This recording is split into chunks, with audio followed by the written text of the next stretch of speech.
From Adam Sandler to Transformers, Hollywood produces perhaps more objectively bad movies than ever before. Don't worry, there's also more good content out there than ever before, and if you like Paul Blart, Mole Blart, or Paul Blart's story, you're free to do so, no shame, no guilt. However, I do think certain movies are bad on purpose, and I'm going to try to explain why.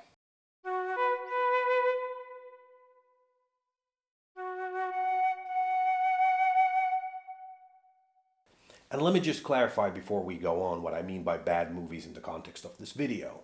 I mean movies that are intentionally bad. I don't mean Tommy Wiseau or Troll 2 or that short movie you made with the first year of college with the acting students you met at that warehouse techno party. It's a different story entirely when people make movies with genuine passion and intention, and it's simply bad because of incompetence. I can't fault anyone for trying and doing their best, regardless of whether their efforts fall short. Shit, if you made a bad movie because you didn't know what you were doing, great. You probably learned a lot and should try again. Probably. Maybe. But that's not what I'm talking about here. What I'm talking about are terrible movies made by seasoned professionals who should and do know better. Movies that were either conceived as bad on purpose or ones that could have been good but were ultimately ruined before release. I categorize these in 4 different groups: the cash grab, the IDGAF, the metal muddle, and the slow sale. Catchy. I want to look at each one of these separately with fairly recent examples and then try to explain why all of these movies are allowed to exist. First one on the list that's in no particular order is the cash grab. This is probably the most cynical one. These are movies that try to make the most money by spending the least money, with zero regard to quality, artistic integrity, or really any kind of integrity whatsoever. The typical case here is when a well-known actor headlines an extremely cheaply made movie that's still marketed as a premium product. These movies typically rely entirely on name recognition, celebrity cameos, and the fact that if they make $30 million at the box office, they've already turned a profit, especially when they deduct everything they saved with all the product placement that these movies invariably use so blatantly that it borders on the absurd. At best, cash grab movies can be self-aware, but even then there's a feeling that the audience is tricked into watching a 90-minute series of advertisements hastily strung together with footage of famous people falling down on bicycles.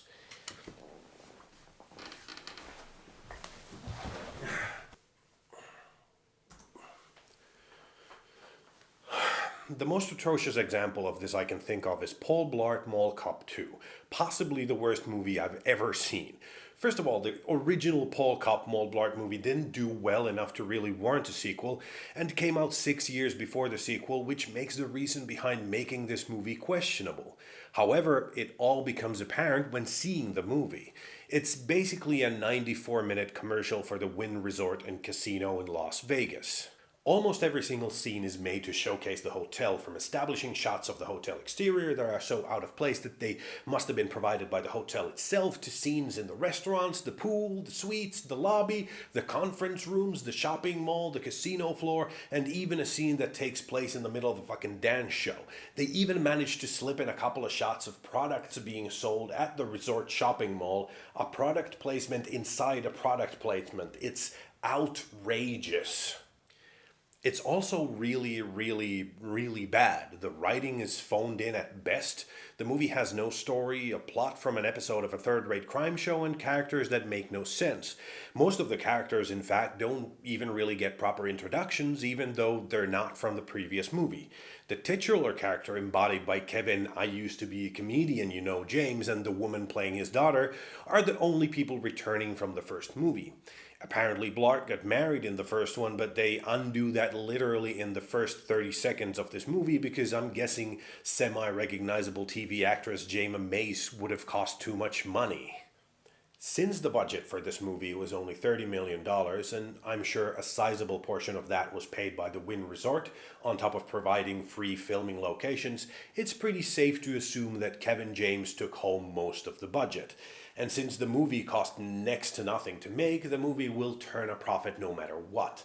This movie is produced by Adam Sandler's company, Happy Madison, because of course it is. The names of Sandler, James, and Spade will sell some tickets no matter what, so they will keep making movies that cost nothing to make, pay themselves handsomely with other people's money for starring in them, and take home the guaranteed profits. Audiences will be sufficiently drawn in and tricked into watching an hour of commercials with half an hour of the actors pretending to get hit in the nuts. It's a scam. Paul Blart Mall Cop 2 is not a movie. It's a commercial people have to pay to see. The fact that it's a commercial and not a movie is not disclosed in the marketing for it, so it's a scam. Adam Sandler, Kevin James, and David Spade are no longer comedians, actors, or filmmakers. They're scam artists. They use their celebrity to trick people into watching exhaustively long ads that they get paid for twice. It's a goddamn scam. Where was I? Right, yes, so that's what a cash grab movie is. Moving on. Imagine that in order to get paid, you have to finish a project you're not interested in at all.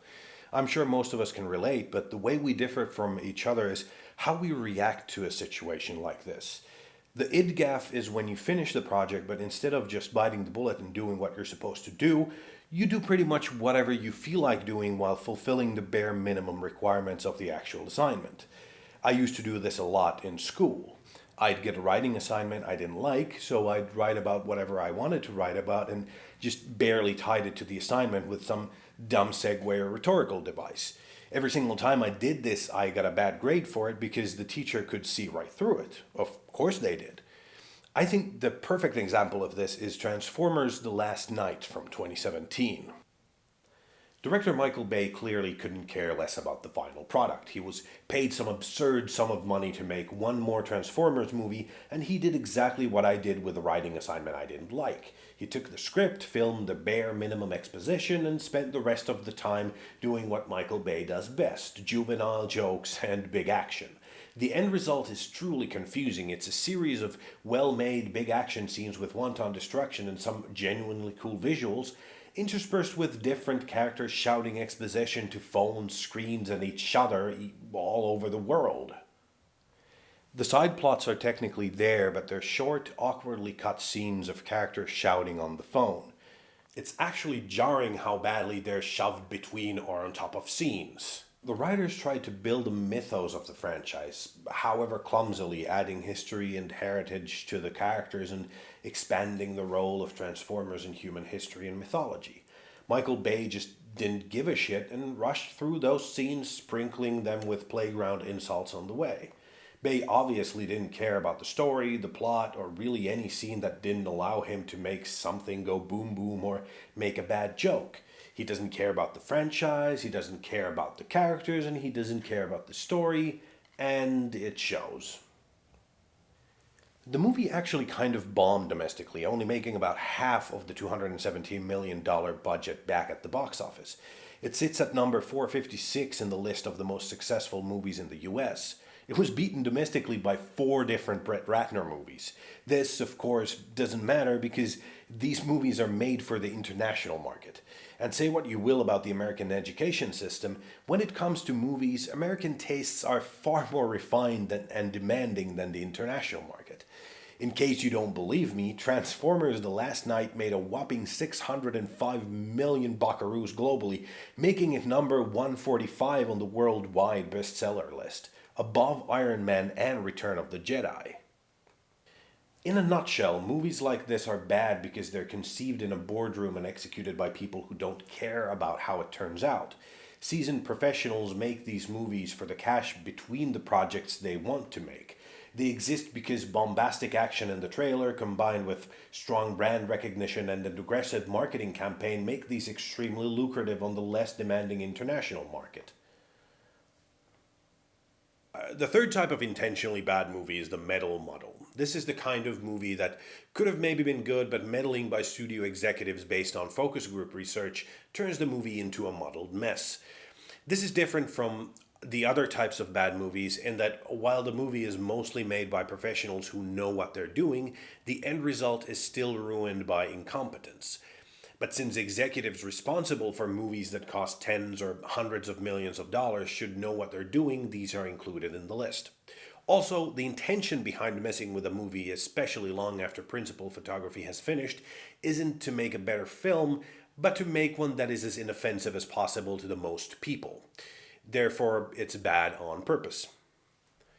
Most commonly, this happens in two different ways. There's the producer who's determined to make their mark on the movie to boost their ego, and then there's the focus group. Focus groups are notoriously unreliable in determining what should or shouldn't be changed in a movie to make it more successful. That's mostly because they are very small groups of mostly unvetted people who supposedly represent millions of individuals. There's a good chance there are a couple of overbearing assholes in the group who not only give terrible feedback, but also manage to influence the feedback of other focus group members. Basic group dynamics play such a huge part in focus group testing that unless people are questioned individually, the results should be disregarded outright for being too unreliable. Not to mention that these people might not know jack shit about movies. A fairly famous example of the metal model is Fantastic Four from 2015. Director Josh Trank reportedly set out to make a grim teenage body horror origin story for the heroes like a Batman Begins for 13-year-olds, or like his previous movie Chronicle. And that's pretty much what the movie delivers in a serviceable way throughout the first two acts. However, Fox executives were unhappy with Trank's almost finished film and wanted something more, I guess, generic and terrible. The producers made heavy rewrites, pulled entire sequences and plot points out of the already shot movie, and ordered extensive reshoots without Trank's involvement or approval. The last 40 minutes of the movie are rushed, choppy, and confusing. The dialogue turns on the drop of a dime from brooding teenagers written by adults who used to be brooding teenagers into something that's like what brooding teenagers think adults sound like, if that makes any sense. The final action scene, which was obviously shot entirely without Trank, is borderline hilarious in how bad it is. It's literally another blue beam of light shooting up in the sky about to destroy the planet until the heroes who didn't get along at all a minute ago join forces and just kind of beat up the bad guy, which stops the blue beam of light, of course. Everything happens so quickly as if the movie just wanted to end itself already, that the heroes beat the bad guy, evacuate themselves from the alternate universe before the portal collapses, arrive safely back on Earth, and reflect on that experience all in a matter of seconds. So quickly, in fact, that the heroic fanfare that started playing as they were beating Dr. Doom up is still playing when they stand at the edge of a crater back on Earth. A heroic fanfare plays as our heroes look upon the devastating destruction that must have cost hundreds of lives, which was at least kind of partly a little bit their fault. That's some cognitive emotional dissonance shit right there. The funniest thing about how the movie was completely ruined by the play-it-safe executives at Fox is the fact that since the reshoots took place 6 months after principal photography, one of the leads had apparently changed her hair for another role and was now wearing a wig that was a slightly different color with a very different cut. You can watch the movie and point out which shots are from the original and which ones are from the reshoots just by the hair. It's like some scenes are suddenly from a different movie where Kate Mara wears a bad wig and everyone talks and acts like they're in an episode of Power Rangers or something. The same shit happened with Justice League and Suicide Squad at Warner too. The studio tried to completely rework a movie after it was pretty much finished, creating a muddled mess of a Frankenstein's monster. That's why you don't fire directors that late in the game. Fire bad. In a nutshell, these movies are bad because there's no consensus between the director and the producers on what the movie should be like. These abominations exist because producers, afraid of failure and high on hubris, think they can fix a movie that's not necessarily even broken.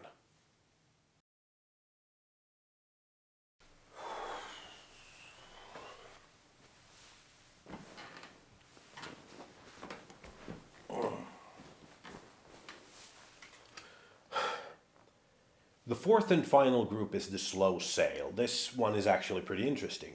Basically, it's a movie that isn't even supposed to do well in the box office. These are typically low-budget movies with a recognizable cast and a description that sounds good enough. These movies are a lot like the cash grab movies, but with no real marketing budget and no real attempt at looking like a premium experience at the theater. Maybe it's a small scale action movie with one big name star and a supporting actor who's like a former athlete or something. Maybe it's a rom-com with a lead who was a big name in rom-coms 10 or 20 years ago. There's usually only a handful of filming locations, flat or natural lighting, egregious product placement, and a limited cast, all to keep the production costs as low as possible. Money isn't wasted on marketing either, since it doesn't really matter if people turn out to the theater to watch the movie. These movies are perfect content for cable channels, local channels around the world, streaming services, airlines, and whatever is left of the movie rental business. These companies get movies with big name actors on the cheap to fill out their Monday night schedules, and the movies will mostly be seen by people who just want to eat leftover cake from a Tupperware container and not think after a long day. There isn't a real target audience for these movies since no one is actually supposed to pay to see it. These might also be sold as filler material in package deals. A distributor will sell a number of movies to a TV network or a streaming service as a package deal, which is worth it for the network because the package includes some premium movies and filler for the schedules. It's worth it for the distributor since they get to essentially send a handful of premium movies and tack on a bunch of low-budget crap for a little extra cash. As an example of the slow sale, I'm using Just Getting Started from 2017. I know you haven't heard of it. What if I told you there was a movie made just last year with Morgan Freeman, Tommy Lee Jones, and Rene Russo, but you haven't heard of it? It seems weird, right? If you're watching this video, you're probably someone I know, but if you aren't, you're probably one of those people who talk about movies. Honestly, if you aren't and you're this deep in the video, thanks, I guess. Anyway, if you're into movies, you might be thinking, surely I would have at least heard of a new movie with those big name actors, and I would say to that, please don't call me Shirley. Also, this movie is real and there's a good reason you don't know about it. You aren't supposed to. Like stated before, this movie stars Morgan Freeman, Tommy Lee Jones, and Rene Russo. Even the supporting cast is people you've heard of before. Still, the budget for this movie is $22 million, which is $8 million less than Paul Blart Shopping Center security guard 2. How's that even possible? Well, because it's a piece of shit everyone involved did for a quick paycheck. Everything about it is awful, except maybe how Tommy Lee Jones looks so miserable every second of the movie that it's almost kind of funny. Rene Russo is completely checked out and doesn't even pretend like she's trying. Worst of all, Morgan Freeman comes off so unlikable in this thing that I might not like Morgan Freeman anymore. Just Getting Started, a movie the name of which you had already forgotten, is just that, forgettable. It's so bland, so boring, so nothing that I couldn't finish it in one sitting. I had to pause Paul Blart 2 5 times throughout the movie because I needed a cringe break. 5 times I counted. I had to pause Just Getting Started, a movie the name of which you had already forgotten, 6 times because I lost interest. I needed to take a break and do something for a while so that my brain would reset and I could keep watching. It took me 3.5 hours to watch this 91-minute movie. At least I got some laundry done. The movie is written and directed by Ron Shelton, who made White Man Can't Jump 26 years ago, and who gives a shit? Here's the thing. It cost $22 million to make. It was probably shot in a week. It wasn't marketed and nobody saw it in the theater. It made $6 million at the box office over 7 weeks. It featured at least 2 blatant product placements, including one where Tommy Lee Jones recites what the truck he drives is. Also weighs. I don't know what they're trying to do, but they seem to be advertising themselves to old people in bad old people movies. Look, there's a reason you already forgot the name Just Getting Started. It's designed to be forgettable. It's designed to get buried in package deals and Monday afternoon cable TV schedules. Here's how it's going to make its budget back. It'll be cheap or even bundled with other movies and a ton of TV companies will buy it. They'll put it on at 2 p.m. on a weekday, and old person will look at the schedule with only the movie name, year, and the lead actors listed. They'll think, I know those names, and watch the movie. It'll be boring and confusing, but That's just what life is for them now, and at least Morgan Freeman's eyes are still weirdly wet and he has a soothing voice. Ad revenue was made, and even if the target audience will never understand what Waze is, and neither will the person watching this movie on local TV in a country that never had Waze, years after Waze was inevitably failed or been consolidated into Google Maps or whatever. Now, this is the part of the video where I come to some sort of a conclusion. I guess there's only this. Movies are a business. Most movies only get made because someone believes that they'll make money.